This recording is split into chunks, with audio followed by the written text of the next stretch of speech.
ഓവനും തന്തൂറും ഒന്നും ഇല്ലാതെ നമുക്ക് വീട്ടിൽ ഒരു ചീനച്ചട്ടി, ഒരു പാനോ ഇതിൻ്റെ സഹായത്തോടെ എങ്ങനെയാണ് നാൻ ഉണ്ടാകുന്നത് ഞാൻ ഇന്ന് കാണിച്ചു തരാം.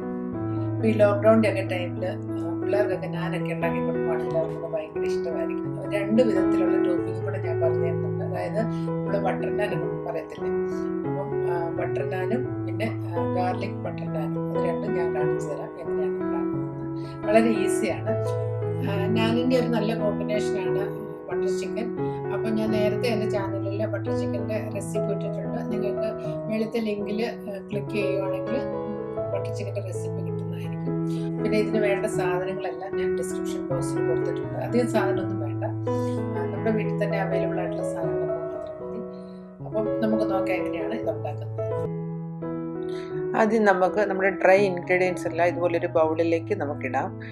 2.5 കപ്പ് മൈദയാണ് ഞാനിവിടെ എടുത്തിരിക്കുന്നത്. അത് തൂക്കത്തിൽ പറയുവാണെങ്കിൽ 375 ഗ്രാം ഉണ്ട്.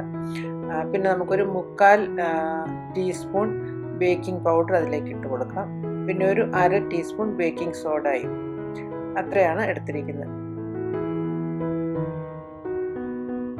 ഇനി ആവശ്യത്തിന് ഉപ്പും കൂടി ഇടാം. എന്നിട്ട് നമുക്കിതെല്ലാം കൂടി ഒന്ന് നന്നായിട്ട് ഇളക്കിയെടുക്കാം. നന്നായി മിക്സ് ചെയ്തതിന് ശേഷം നമുക്ക് ഇനി ഇതിലേക്ക് ഒരു 1/4 കപ്പ് തൈര് ചേർത്ത് കൊടുക്കാം. തൈര് ചേർത്ത് ഇളക്കിയതിന് ശേഷം പിന്നെ നമുക്കതിനകത്തേക്ക് ഒരു 1/2 കപ്പ് പാലിനകത്തേക്ക് ഞാൻ 1 ടീസ്പൂൺ പഞ്ചസാര ചേർത്തിട്ടുണ്ട്. ഇത് നോർമൽ ടെമ്പറേച്ചറിലുള്ള പാലാണ്, ഫ്രിഡ്ജിൽ നിന്ന് ഡയറക്റ്റ് ഒഴിക്കരുത്. നോർമൽ റൂം ടെമ്പറേച്ചറിലുള്ള പാൽ ഉപയോഗിക്കണം. എന്നിട്ട് ഈ പാലും കൂടി അതിലേക്ക് ഒഴിച്ച് നമുക്കിത് നന്നായിട്ട് കുഴച്ചെടുക്കണം. നമ്മൾ ഈ കുഴച്ചെടുക്കുന്ന മാവ് നല്ല സോഫ്റ്റ് ആയിരിക്കണം. ചപ്പാത്തിക്കൊക്കെ കുഴക്കുന്ന പോലെ കുഴച്ചാൽ മതി. ഒത്തിരി അയഞ്ഞും പോകരുത്, ഒത്തിരി ടൈറ്റും ആകരുത്. നല്ല സോഫ്റ്റായിട്ട് കുഴച്ചെടുക്കണം. പാല് ചേർത്ത് കുഴച്ച് കഴിയുമ്പോഴത്തേക്ക് വെള്ളത്തിൻ്റെ ആവശ്യം വരുവാൻ തോന്നുവാണെങ്കിൽ അല്പം വെള്ളം കൊണ്ട് ഒഴിച്ച് നന്നായിട്ട് കുഴച്ചെടുക്കുക. അല്പം ഒഴിക്കാവുള്ളൂ. ഞാനിവിടെ ഇപ്പോൾ 1/4 കപ്പ് വെള്ളം എടുത്തിട്ട് അതിൻ്റെ പകുതിയെ ഉപയോഗിച്ചിട്ടുള്ളൂ. ഒരു 10-15 മിനിറ്റ് നേരം മാവ് നന്നായിട്ട് നീഡ് ചെയ്യണം. എത്ര നന്നായിട്ട് നമ്മൾ നീഡ് ചെയ്യുന്നു അത്രയും നല്ല നാൻ നമുക്ക് ഉണ്ടാക്കാൻ പറ്റും. ഇനി ഈ പാത്രത്തിലേക്ക് കുറച്ച് എണ്ണ തടവിയിട്ട് നമുക്ക് ഈ മാവ് അതിനകത്തേക്കിടാം. മാവിൻ്റെ പുറത്ത് വെച്ച് എണ്ണ നന്നായിട്ട് പറ്റണം, അത് ഡ്രൈ ആകത്തില്ല. ഇനി നമുക്കിതൊരു റെസ്റ്റ് ചെയ്യാൻ വേണ്ടി 3 മണിക്കൂർ നേരം വെക്കണം.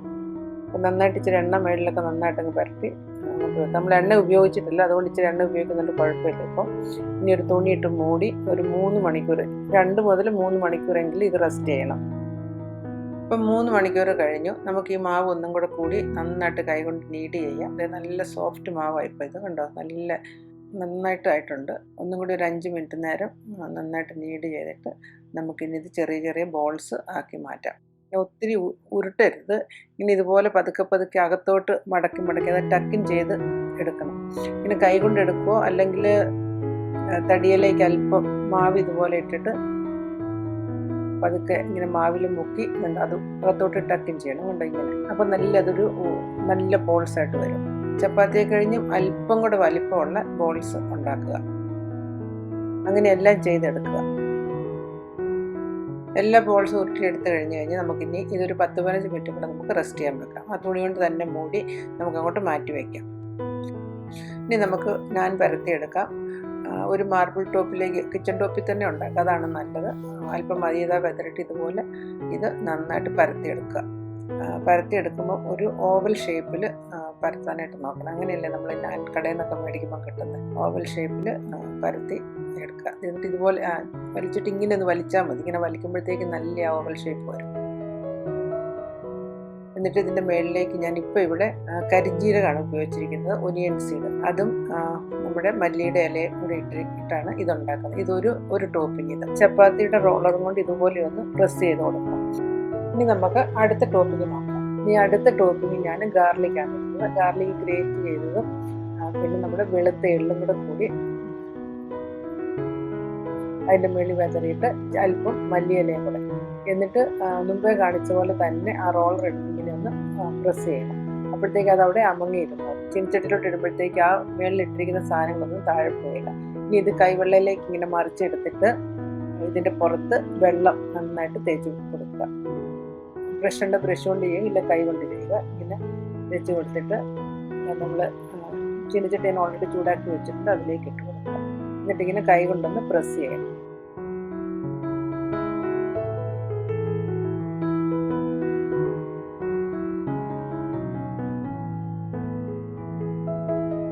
എന്നിട്ട് മീഡിയം ഫ്ലെയിമിൽ ഇതാക്കണം. ഒരു വശത്തൊരു ഇതുപോലെ ചെറിയ ചെറിയ കുമ്പളകൾ വരുമ്പോൾ എടുത്ത് മറിച്ച് ഇതുപോലെ ഫ്ലെയിമിൻ്റെ മുകളിൽ കാണിച്ച് മാറ്റി മാറ്റി എല്ലാ വശവും നന്നായിട്ട് പൊരിയിച്ചെടുക്കുക.